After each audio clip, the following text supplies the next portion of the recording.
오늘 우리에게 주실 하나님 말씀 함께 보겠습니다. 잠언서 17장 1절입니다. 잠언서 17장 1절. 이는 살아계신 하나님의 말씀입니다. 우리 함께 받들어 읽겠습니다.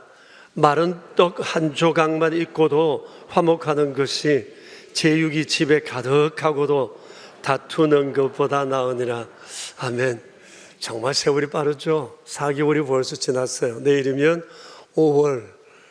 특히 가정을 좀 더 생각하고 돌아보는 그런 아름다운 시기입니다. 가정의 달을 앞에 놓고 하나님께서 우리에게 귀한 말씀을 주셨고 우리가 묵상하게 되었습니다. 금주만 아니라 5월 내내 우리가 주일마다 묵상할 모든 본문들이 가정을 어떻게 세우기를 원하시는가에 대한 하나님의 마음을 담은 말씀들입니다. 저는 오늘과 다 우리가 5월 중에 받는 이 모든 말씀을 이 5월에 우리 명선의 가족들을 향해 주시는 하나님의 5월의 선물이다는 생각이 듭니다. 여러분 모두 다 그렇게 생각하시고 마음에 꼭꼭 새겨 하나님의 바람을 따라 우리 가정들을 아름답게 세워갔으면 좋겠습니다. 지난주에는 우리가 국가를 주제로 하는 말씀을 함께 묵상을 했고 오늘은 가정에 대한 말씀을 보게 됐습니다. 사실 국가와 가정은 운명 공동체입니다. 운명이란 내가 선택하는 것이 아니라 태어나면서 이미 결정되어진 사실을 가르칩니다. 그래서 우리는 받아들여야 하고 머물러야 하고 가꾸어야 할 그런 책임이 있습니다. 이렇게 좋은 가정을 만들어갈 때 좋은 가정이 뭐요? 좋은 국가를 이룬다고 생각합니다. 또 국가는 가정들이 좋게 갈 수 있도록 이끌어 줘야 할 또 책임도 있다 생각합니다. 세월이 지나면서 참 많이 세상의 가치관들이 변했습니다. 아니 변할 정도가 아니라 혼돈되고 있다고 생각합니다. 이런 때일수록 우리 기독 가정들의 역할이 어느 때보다도 소중하다 여겨집니다. 주께서 말씀하십니다. 너희는 세상의 소금이요 빛이라고 하셨습니다. 이런 시대에 우리 기독 가정들을 향한 하나님의 바람이 어느 때보다도 크시다는 그런 생각을 하게 됩니다. 사실 가정을 바르게 세우고 싶다, 좋게 세우고 싶다는 것은 누구나 다 가지는 바람이지만 그게 쉽지만은 않습니다. 그러나 우리가 노력한다면 주님께서 우리의 수고를 저버리지 않으실 거라고 생각합니다. 이를 위해서 하나님께서 잠언서의 말씀을 오늘 우리에게 주셨습니다. 이 잠언이라고 하는 것은 히브리 말로 마샬이라고 하는데 비유 혹은 비교라는 그런 의미가 있습니다. 다시 말하면 두 개의 사실이나 사물을 서로 대비함으로 인해서 강조하고자 하는 바를 드러내는 지혜의 말씀이다. 그런 의미예요. 그런데 잠언서를 여러분 이미 읽어보셔서 아시겠지만 가정을 세우는 실용적 지혜에 관한 내용들이 굉장히 많이 있습니다. 그 중에 하나가 오늘 본문에 소개되어 있습니다. 마른 떡 한 조각만 있고도 화목하는 것이 제육이 집에 가득하고도 다투는 것보다 낫다. 화목하라는 말씀인데 화목하라는 말씀을 좀 더 구체적으로 우리에게 말씀하셨다고 보면 됩니다. 그래서 저는 2023년 이 5월 가정의 달을 맞은 우리 명선 가족들을 향한 하나님의 바람, 그것은 우리 가정의 화목이다. 이것을 주의 거룩한 명령과 바람으로 듣고 우리 가정을 정말 화목하게 어떻게 세워갈까? 이 거룩한 부담을 안고 우리가 5월을 마주했으면 좋겠다 싶습니다. 성경엔 가정에 관한 얘기들이 굉장히 많습니다. 창세기를 펼치자마자 가정 얘기가 나옵니다. 어쩌면 하나님께서는 가정을 중심으로 복음을 펼쳐나가신다고 해도 과언이 아닐 것 같습니다.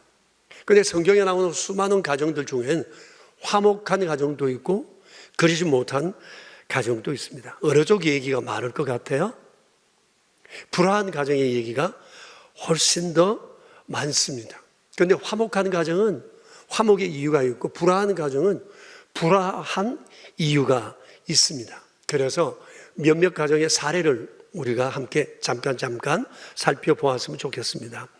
먼저 노아의 가정입니다. 후에 약간의 문제가 있기는 했지만 대체로 화목하게 살았던 가정인 것 같습니다. 여러분 생각해 보세요. 600세 되던 해 그가 하나님의 부름 속에 120년 동안 산 위에서 큰 배를 지었어요. 방주를 만들었습니다. 그런데 이 일을 혼자 했겠어요?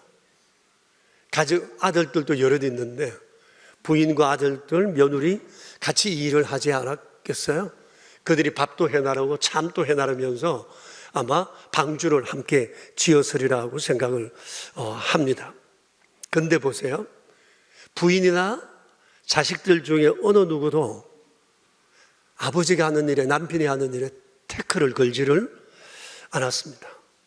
이렇게 말할 수도 있잖아요. 이건 아버지 믿음이시고 우리는 아닙니다. 그럴 수 있지만 아무도 그러지를 않았어요.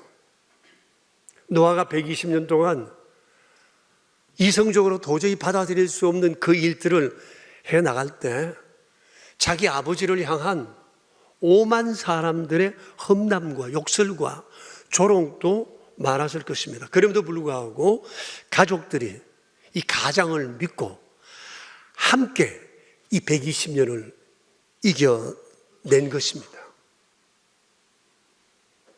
세상에 함께 마주 선 것입니다. 그리고 하나님께서는 이 가정을 홍수 후에 제2의 인류의 조상으로 세우게 된 것입니다. 세상은 만만치 않지만 가족들이 함께 한다면 그 세월이 얼마일지는 모르지만 그렇게 믿고 함께 나아간다면 반드시 좋은 결과가 있을 것입니다. 아브라함의 가정을 또 생각해 보세요. 75세 되었을 때 그가 하나님의 부르심을 받아 고향의 모든 것을 정리하고 새로운 곳으로 이주했습니다. 요즘과 달리 그 시대 한 지역을 벗어난다고 하는 것은 새로운 모험이 아닐 수 없습니다. 그런데 그것이 믿음의 조상으로서의 첫 걸음이었습니다. 쉬운 일은 아니었을 거라고 생각합니다. 만일 그의 아내 사례가 당신은 하나님 음성 들었으니까 그렇다고 쳐. 난 아니야. 난 못 가. 그랬다면 어떻게 됐을까요?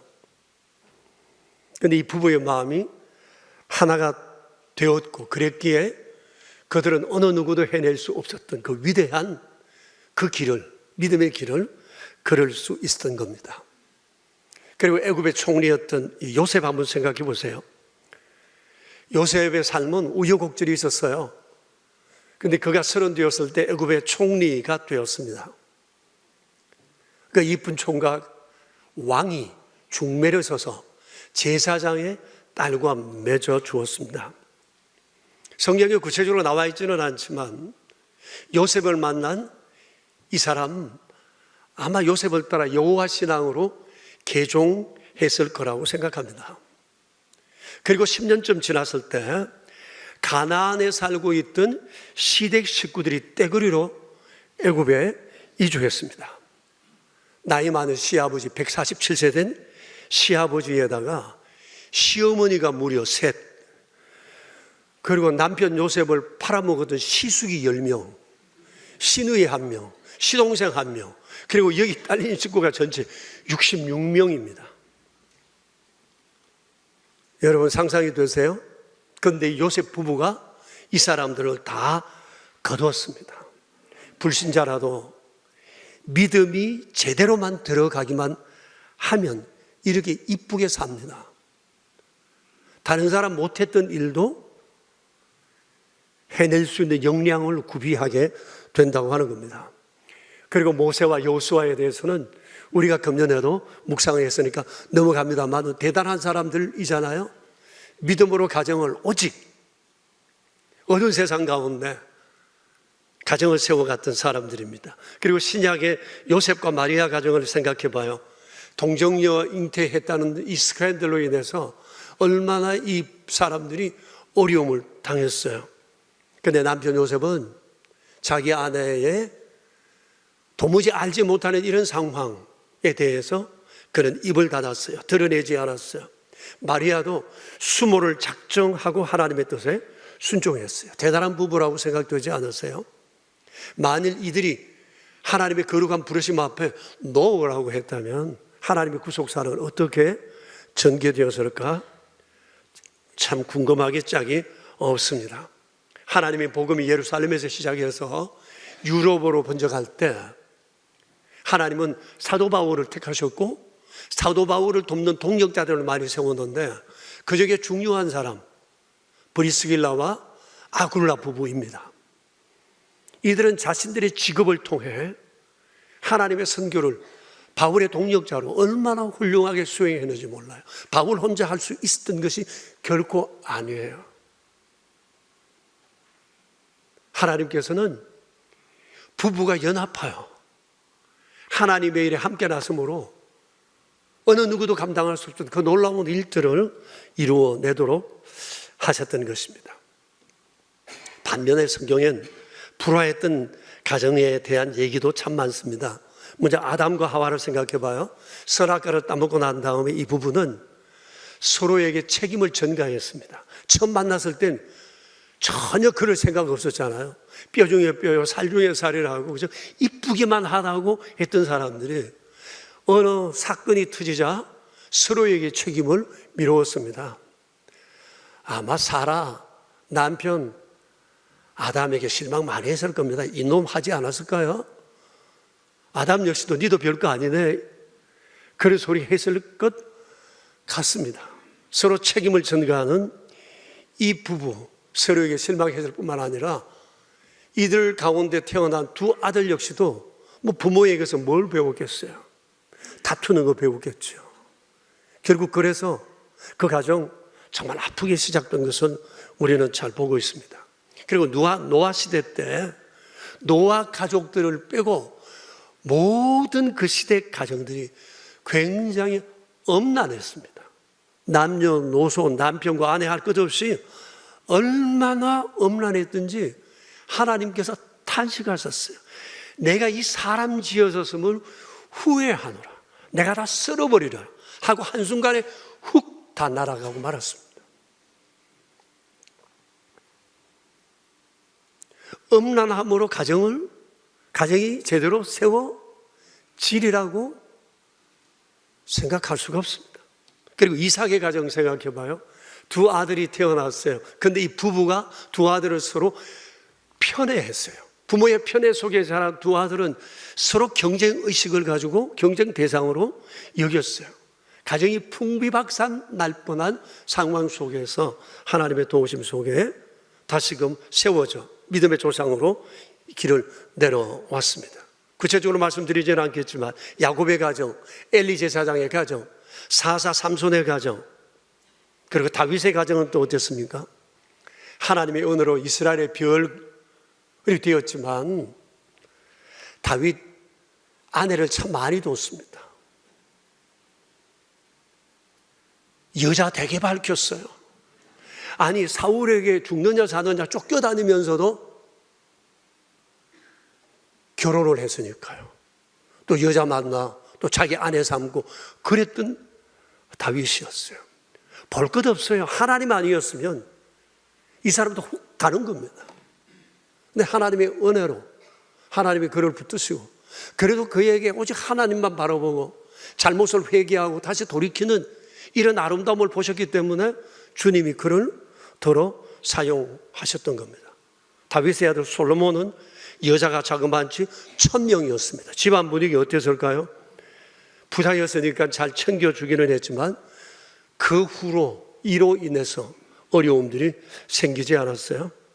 그리고 사사기서, 그리고 예언서, 잠언서에 예를 들어 나오는 수많은 가족들의 사례들을 보십시오. 아픔들이 너무너무 많았습니다. 신약 성경에 들어와서 보면 그 시대는 남성 중심의 시대다 보니까 여성들이 갖는 폐해가 굉장히 심했어요.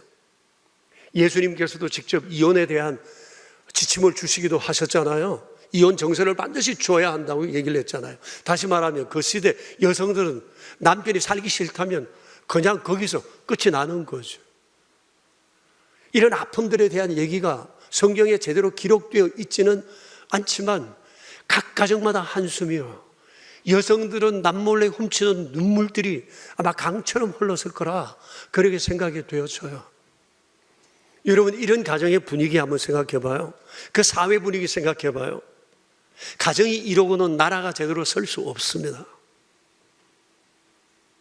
유다를 집어삼켰던 그 로마 제국이라고 별 수 있나요? 로마 제국의 쇠망사를 보면 그 가정으로 인한, 타락한 가정으로 인한 그 제국이 무너지게 된 여러 사례들을 우리가 보고 있지 않습니까? 실례인 줄 압니다만 여러분, 지난 한 달 4월달을 지내시면서 여러분 가정 분위기는 어땠습니까? 혹시 불화한 적은 없습니까? 다들 이렇게 계시니 제가 눈치를 전혀 못 채겠습니다. 없었다고 생각하면 좋을 것 같습니다.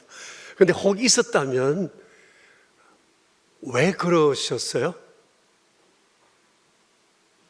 그 원인이 뭐였죠?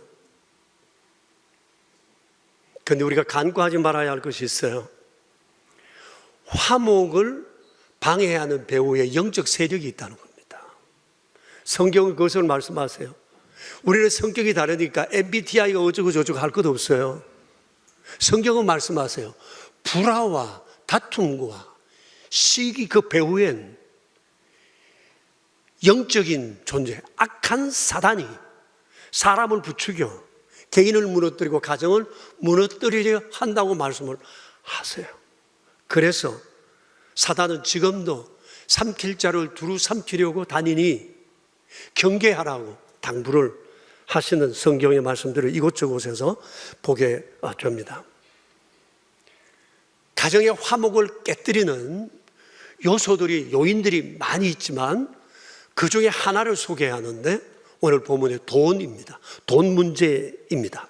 마른 떡 한 조각만 있고도 화목하는 가정이 있는가 하면 제육이 가득하고도 다투는 가정도 있다고 말씀을 하세요. 사실 이런 경우를 우린 현실에서 많이 봅니다. 화목을 바라지 않은 가정 어디 있겠어요? 근데 돈 때문에 가족끼리 싸우고 원수되고 불화하는 남보다도 못한 이런 가정들이 많아요. 있는 집은 있는 집대로, 없는 집은 없는 집대로 이런 일들은 끊임없이 계속되고 있다는 것을 우리는 주변에서 보게 됩니다. 그래서 하나님께서 말씀하세요. 부유하고 먹을 것이 많아도 다투는 집보다 마른 떡 한 조각 있어도 화목하게 사는 가정이 낫다고 말씀을 하세요. 사실 그래요. 불화한 가정은 제대로 설 수가 없습니다. 마음이 무너지고 털이 무너지고 바닥이 꺼지고 흔들립니다. 모래성과 같이 될 수밖에 없겠죠. 자, 그러면 오늘 본문에 나오는 이 가정이 형편이 이렇게도 어려운데 어떻게 이 가정이 화목할 수 있었을까요?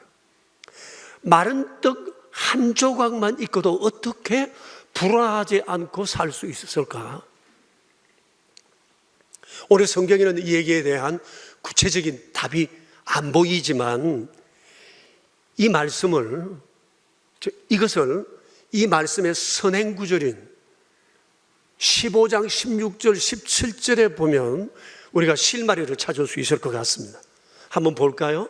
잠언서 15장 16절 17절입니다. 찾으셨으면 같이 한번 읽어보겠습니다. 가산이 적어도 여호와를 경외하는 것이 크게 부하고 번뇌하는 것보다 나으니라. 채소를 먹으며 서로 사랑하는 것이 살찐 소를 먹으며 서로 미워하는 것보다 나으니라고 했습니다. 자, 비슷하죠? 비슷한 내용들이죠? 세 구절이죠? 근데 여기서 보세요. 화목할 수 있었던 요인이 뭐라고 그래요? 여호와를 경외하는 것이라고 말씀하세요. 우린 여호와를 경외해요. 경외하는 사람들이에요. 근데 여호와를 경외하는 신앙이 얼마나 중요한지 몰라요. 여호와 경외 신앙은 잠언서의 핵심 주제고 신구약 성경을 관통하는 대표 신앙이고 사람의 제1되는 목적입니다. 너무너무 중요합니다. 여러분, 경외가 뭐죠? 경외는 낮은 사람이 높은 사람에 대한 존경하는 태도를 말합니다. 근데 나이만 많다고 그냥 존경이 되는 것은 아닙니다. 직급만 높다고 존경이 되는 것은 아닙니다. 마음으로부터 우러나오는 존경을 받으려면 존경할 만한, 될 만한 그런 요인이 필요할 것입니다. 하나님에 대해서도 마찬가지입니다. 두려움으로 하나님께 다가가지만 알면 알수록 신비로우신 깊고 깊으신 하나님의 은혜를 알면 두려움이 아니라 환희와 즐거움으로 하나님을 경외하게 되는 거죠. 소요리 문답 제1문답에는 하나님을 경외하는 것을 이렇게 설명하고 있어요. 하나님을 영화롭게 하고 영원토록 그를 즐거워하는 거라고. 하나님을 즐겁게 해드리는 것이 아니라 하나님으로 즐거워하는 마음을 갖는 것이라고. 내 안에 이 즐거움이 있으면 하나님을 즐겁게 해드릴 수 있어요. 내 안이 즐거우니까. 이게 넘치면 그 즐거움이 주를 향하게 되어 있어요. 그게 경외, 영화롭게 해드림으로 나타난다고 말씀을 하세요. 자, 그러면 여러분, 우리가 어떻게 하나님을 영화롭게, 하나님을 즐거워할 수 있을까요? 솔직히 지금 한번 생각해 보세요. 나는 지금 주님에 대한 이런 경외심이 있는가요? 많다고요? 감사해요. 많아요. 우리 안에 많아요. 정말 하나님을 향한 이 경외심이, 그리고 하나님을 영화롭게 즐거워할 수 있는 마음을 우리가 어떻게 가질 수 있는 거 아니? 하나님이 어떤 분이신지를 제대로 알면 하나님 생각만 해도 즐겁고, 뿐만 아니라 하나님을 영화롭게 해드리고 싶은 마음이 우리 안에 가득 차게 되는 거죠. 그러니까 하나님을 경외하기 위해서 가장 제일 순위는 진리의 말씀을 통해 하나님이 누구신지를 알아야 된다는 것입니다. 아이워십에서 아이들 묵상하는 첫 번째 질문이 하나님에 대해서 어떻게 말씀하고 있는가입니다. 우리는 성경을 읽을 때마다 매 구절 여기에서 하나님에 대해서 뭐라고 말씀하시는지를 먼저 깨달아 알고 여기에 믿음으로 반응하고자 하는 태도를 지니는 것이 너무 중요합니다. 성경에는 이렇게 하나님을 알고 하나님을 경외한 많은 사람들의 얘기가 나옵니다. 이들은 존경 정도가 아니라 아예 삶을 주께 드려 사는 경우가 많아요. 삶의 방식이 바뀌고 삶이 하나님의 중심으로 바뀌어져요. 내가 내 인생의 주어가 아니라 하나님이 주어가 되는 거죠. 그리고 하나님을 따라, 하나님이 원하심을 따라 그 길을 향해 가는 것이죠. 이건 너무나도 중요한 부분이라고 생각해요. 그러니까 신앙생활은 다른 것이 아니라 하나님을 경외하는 것을 더 깊이 해가기 위한 하나의 과정이라고 보면 될 것입니다. 오늘도 예배도 마찬가지예요. 하나님을 경외하는 법을 배우기 위해, 하나님을 더 깊이 경외하기 위해, 그래서 하나님을 영화롭게 하고 하나님을 즐거워할 수 있는 그런 걸 배우기 위한 과정이 신앙생활이에요. 그러니까 우리의 삶에 있어서 하나님을 경외한다는 것은 너무 중요한 것이죠. 하나님을 경외함으로 인해 삶이 달라진 한 예를 창세기 16장에서 보겠습니다. 아브라함의 아내 사레에게 하갈이라는 몸종이 있었습니다. 애굽 여인이었는데 어떻게 하다가 하갈의 몸종으로 아브라함 집에 들어왔는지는 모르겠습니다. 그런데 어느 날 이 사라가 하갈에게 한 가지 제안을 합니다. 제안이 아니라 아예 거의 명령이라고 볼 수 있을 겁니다. 난 아이를 가질 수 없으니 내 남편의 아이를 네가 대신 좀 낳아달라는 거였어요. 비록 종이기는 하지만 하갈 역시도 자기도 멋진 남자 만나서 아름다운 가정을 나누고 싶다는 이런 꿈이 왜 없었겠어요? 그런데 85세 된 노인의 아이를 낳아달라니 얼마나 황당했을까요? 이방인에다가 몸종에다가 이제 씨바지까지 되어야 한다는 자신을 생각했을 때 신세가 굉장히 처량했을 거라고 생각합니다. 믿음의 조상 아브라함 집에 있었지만 이 여인은 맨날 죽을 상이었을 것입니다. 그러다가 곧 잉태하게 되었는데 잉태하고 나니까 생각이 달라졌어요. 나도 주인의 아이를 가졌으니 정당한 대우를 받고 싶다는 생각이 생겨서 이 생각으로 그 여주인을 멸시하게 되었습니다. 특도 없는 행동을 한 거죠. 그 시대 어떻게 종이 주인을 그럴 수 있었을까요? 사라가 감정이 너무 상해서 그때부터 이 하갈을 학대하기 시작을 했습니다. 이 학대가 얼마나 심했던지 하갈이 그 집을 뛰쳐나오지 않을 수 없는 상황에까지 이르게 되었습니다. 임신한 채로 아무것도 들지 못한 채 무작정 이 집을 벗어나야 한다. 내 여주인으로부터 어떻게든지 간에 더 멀리 가야겠다 하고는 광야길을 향해서 내달렸던 겁니다. 얼마나 두려웠을까요? 얼마나 분하고 억울했을까요? 얼마를 걸었을까? 목은 마르고 죽을 것 같은 그런 상황 속에서 한 샘물을 발견하고 그래서 목을 축이고 정신을 차리고 있는데 여호와의 사자가 하갈을 찾아왔어요. 그리고 이렇게 물었어요. 사라의 여종 하갈아, 내가 어디서 왔으며 어디로 가느냐? 하갈이 깜짝 놀랐어요. 하나님께서 자기에게 하나님의 사자를 보내시다네. 제가 제 여주인을 피해 도망가고 있습니다. 그때 주의 천사가 이렇게 얘기를 했습니다. 내 여주인에게로 돌아가 그의 수하에 복종하라. 내가 내 씨를 번성하여 그 수가 셀 수 없이 많게 할 것이다. 내가 아들을 임신했느니라. 아들을 낳으면 이름을 이스마엘이라 하라. 그 뜻은 여호와께서 너의 고통을 돌아보셨다는 뜻이다. 그리고 천사가 떠나고 난 다음에 하갈이 너무너무 감격해서 하나님의 사자를 만난 그 샘 이름을 지었어요. 부엘라 헤로이.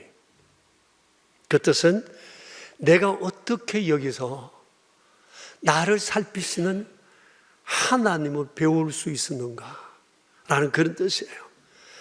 나같이 천한 것이 어떻게 하나님을, 그것도 이 광야에서 하나님께서 나를 보살펴 주신다니 자자손손 모든 게 너무 놀랐어요.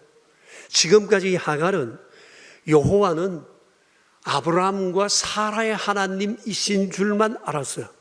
그리고 하나님은 아브라함의 집에만 계시는 줄 알았어요. 자기같이 천한 여자를 만나 주시리라고는 꿈엔들 생각 못했습니다. 그런데 하나님께서 자기 이름을 알고 계시는 거예요. 형편도 알고 계시는 거예요. 다 보고 계시는 겁니다. 미래를 약속하시는 거예요. 그럼 함께 하시겠다 말씀하세요. 자식 이름까지 지어주세요. 자사손손까지 내가 보살필 거라고, 지켜줄 거라고 약속하세요. 뭘 생각했을까? 난 혼자가 아니구나. 여호와는 나의 하나님도 되시는구나. 그리고 그 마음속에 이제 하나님 붙들어야 되겠다. 내게도 이제 믿는 구석이 생겼다. 그날 거기서 그의 인격, 성격, 태도, 가치관이 확 변하는 새로운 피조물이 되었다고 말할 수 있어요. 그날 거기서 하갈의 모든 것이 달라졌어요. 그러자 하갈은 도망 나온 그 집으로 돌아갈 용기가 생겼어요. 여호와의 사자의 얘기처럼. 그리고 돌아섰습니다. 그곳을 떠나올 때는 두려움과 절망과 불안 속에 떠나왔지만 돌아서서 가는 그의 마음은 이전과는 전혀 달랐습니다. 너무나 기뻤고 즐거움과 소망으로 가득 찼습니다. 돌아가서 사라로부터 이전보다 더 심한 학대를 받았을지도 모릅니다만은 견뎌낼 수 있었고 그러한 사라를 용서할 수도 있었습니다. 이제 더 이상 문제가 문제로 보이지 않았어요. 이전에 하갈이 아니었어요. 표정도 아주 달라졌어요. 박해를 받으면서도 즐겁게 이 상황을 받아들였을 것입니다.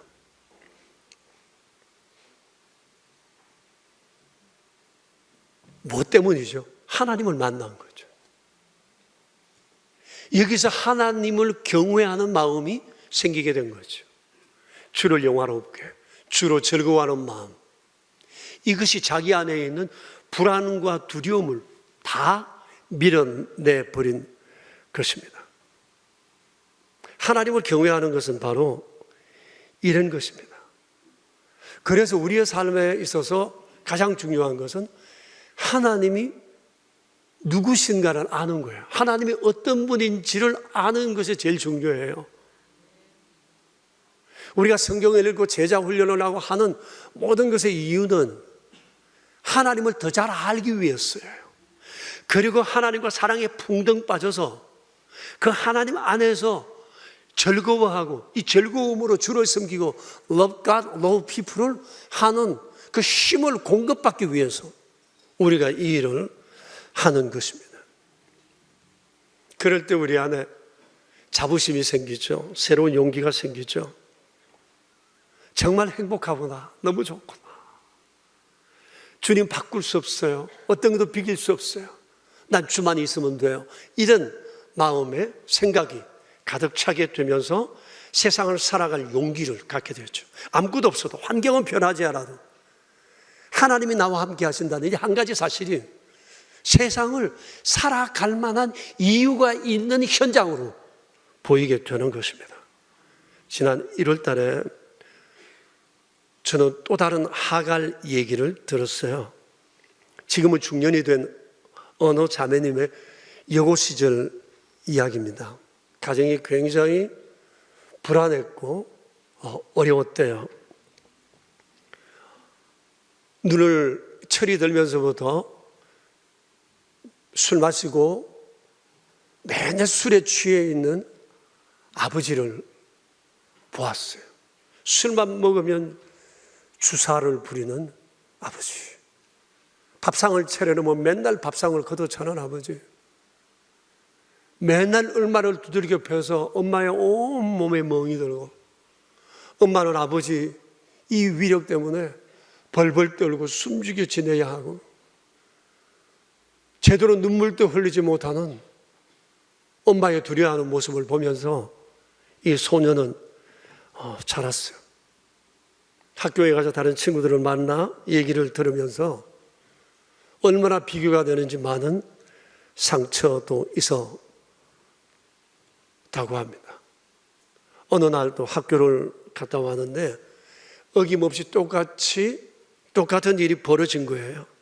근데 이를 보는데 너무 화가 치밀어 올라서 아버지가 하던 대로 이제는 이 딸이 막 밥상을 걷어차버렸어요. 그리고는 이런 아버지 보기 싫어. 난 이제 집에 들어오지 않을 거야 하고 집을 그대로 뛰쳐나갔어요.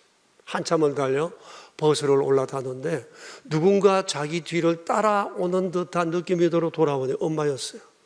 신발도 신지 않고 양말도 없이 맨발로 뛰어오는 엄마를 봤어요. 엄마가 올라타자 이 딸은 버스 옆문으로 내리고 엄마는 그 버스 타고 갔습니다. 집에 들어가지 않아야 된다는 생각을 가지고 나왔지만 늦게 집에 들어가는데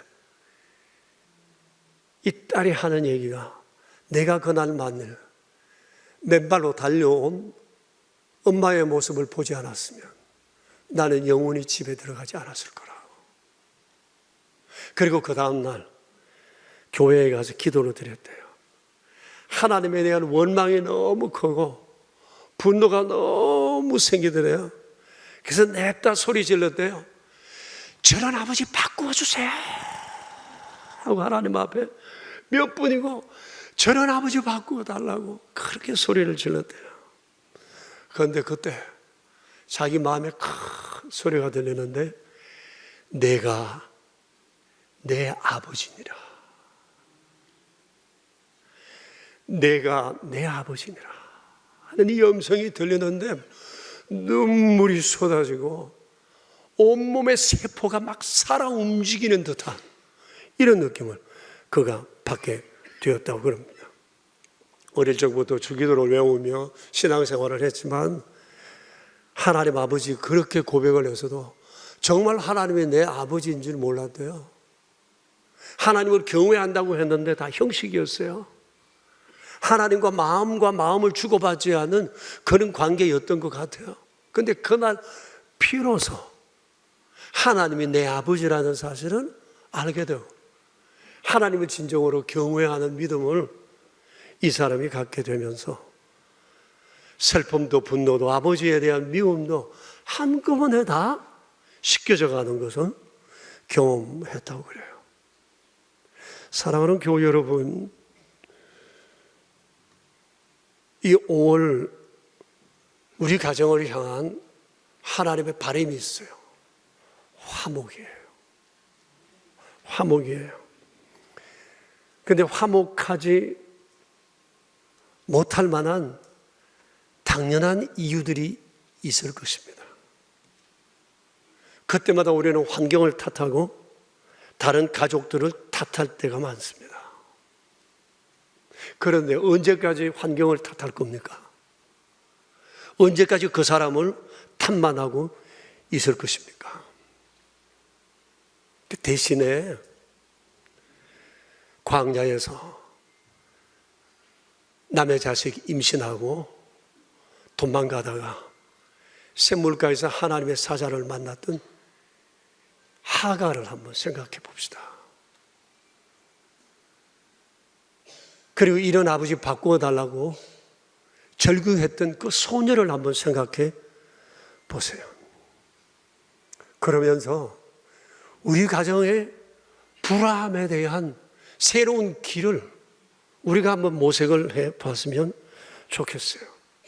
지금까지 가정의 변화를 위해서 환경이 좋아졌으면, 그 사람이 달라졌으면 하고 환경과 사람에게 주목했다면, 이제 다시 진리의 말씀 안에서 하나님이 어떤 분인지 하나님께 한번 다시 주목해 보는 것은 어떨까요?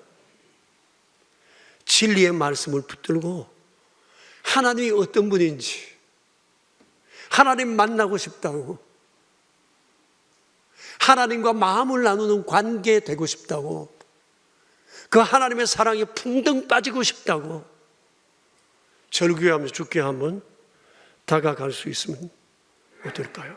이렇게 함으로 하나님이 내 안에 들어오시면, 진리의 말씀이 내 안에 들어오면, 이렇게 하나님과의 경험이 내 안에 쌓이게 되면, 그동안 나를 짓눌렀던 내 슬픔, 내 분노, 내 아픔, 내 고통은 내 안에 들어온 하나님의 지식으로 인해 밀물처럼, 썰물처럼 빠져나가는 것을 우리가 보게 될 거라고 생각을 해요. 우리는 이 찬송가를 볼 때마다, 부를 때마다 참 은혜를 받잖아요. 그런데 이게 그냥 만들어진 것이 아니라 이렇게 하나님을 체험한 사람들이 주를 경외하는 마음으로 만든 거거든요. 그러니까 이 찬송을 우리가 정성을 다해 부르고 힘껏 부르고 입을 벌려 마음을 다해 부를 때 이 사람이 경험했던 하나님이 내 하나님으로 다가와요. 그러니까 뭐든지 설렁설렁하면 하나님의 은혜도 설렁설렁 지나가요. 근데 찬송을 하나를 불러도 성심으로 부르면 하나님을 경험해요. 성경을 많이 읽자고 하는 얘기가 바로 여기에 있어요. 슬로우 바이블이라고 하는 책도 있더라고요. 성경을 빨리빨리 많이 읽어가는 것도 중요하지만 그거보다 더 중요한 것은 슬로우. 이 템포로 성경을 읽는 거예요. 내가 성경에 다가가다 보면 어느 날 하나님이 나를 끌어당기는 것을 성경에서 우리가 볼 수 있을 거예요. 성경을 깊이 또 묵상하고 그렇게 하다 보면 성경 안에서 하나님이 보여요. 하나님의 손길이 보이고 하나님의 사랑이 보이죠. 그러면서 하나님과의 사랑 속에 깊어지면서 세상을 보는 눈이 달라지게 되는 거죠. 진리를 묵상하는 만큼 우리는 하나님을 경험하게 될 거라고 생각합니다. 그러면 하나님께서 이전에 몰랐던 즐거움으로 내 안에 가득 채워주실 거예요. 화목은 덤으로 따라오게 되겠죠. 아름다운 5월 둘러보면 모두 다 싱그럽고 향기로운 것들만 가득 차 있는데 왜 나는 이런가 라고 하는 자조 섞인 그런 마음으로 힘들어하는 이들도 계실 것입니다. 사람에게 환경에 길이 없습니다. 그건 언제나 바뀝니다. 변합니다. 영원히 변치 않는 우리 하나님, 진리의 말씀 안에서 하나님 붙들고 그 속을 향해 달려갑시다. 반드시 길이 있습니다. 주님 도우실 것입니다. 이제 우리 함께 기도합시다. 우리 한 2분 정도 자신을 돌아보면서 기도합시다. 모든 것을 주 앞에 내려놓읍시다. 어쩌면 우리가 해결의 길을 잘못 들었을 수 있어요. 주님은 뒤로 한 채, 진리의 말씀은 뒤로 한 채, 진리의 말씀 앞에서 슬로우 하지 않고 다른 것으로부터 길을 찾으려 했을지도 모르죠. 하갈을 아신 주님, 우리를 아세요. 우리를 부르셨어요. 주님 앞에 우리 함께 기도합시다. 주님.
이 아름다운 5월 하나님께서는 진리로 우리에게 다가오시며 진리의 말씀으로 이 5월의 선물을 우리에게 안겨주셨습니다. 5월 내내 주님은 그렇게 저희를 이끄실 것을 저희는 알고 감사를 드립니다. 이 아침 주님은 화목하라 말씀하시는데 가슴이 턱 막힙니다. 그러지 않기에 얼마나 화목하려고 몸부림쳤기에 수많은 방법들을 찾아보았으나 거기에 길이 없음을 보았기에 지금도 양갈래 길 앞에서 어찌할까 머뭇거리며 한숨을 쉬는 가슴 아픈 탄식을 지닌 가정들이 있음을 주님은 아실 것입니다. 사람들의 웃음소리가 내 귀에 들리지 않고 날 향한 그들의 위로조차 내게 위로가 되지 않는 아픔을 지닌 가정들이 있다면 주여 힘주시고 위로해 주시고 하갈처럼 그 소녀처럼 주님과의 만남 속에 새로운 삶을 고쳐가게 하여 주시옵소서. 주여, 우리 가정을 세우실 때 하나님의 기대가 크셨습니다. 그 주의 바람처럼 그리 살고 싶은 마음 우리 안에 가득합니다. 주여, 다시 한번 저희를 만져 하나님이 원하시는 아름다운 가정으로 세워 주시옵소서. 어떤 것도 문제가 되지 않고 오직 주님 안에 모든 길이 있음을 믿고 길 내시는 주님을 바라보며 주의 길 따라가는 저희 되게 하시고 그런 가정들마다 놀라운 회복의 역사가, 화목의 역사가, 주로 즐거워하는 아름다운 마음들이 가득 차 넘치도록 도와주시옵소서. 우리의 구세주 예수 그리스도 이름으로 기도합니다. 아멘.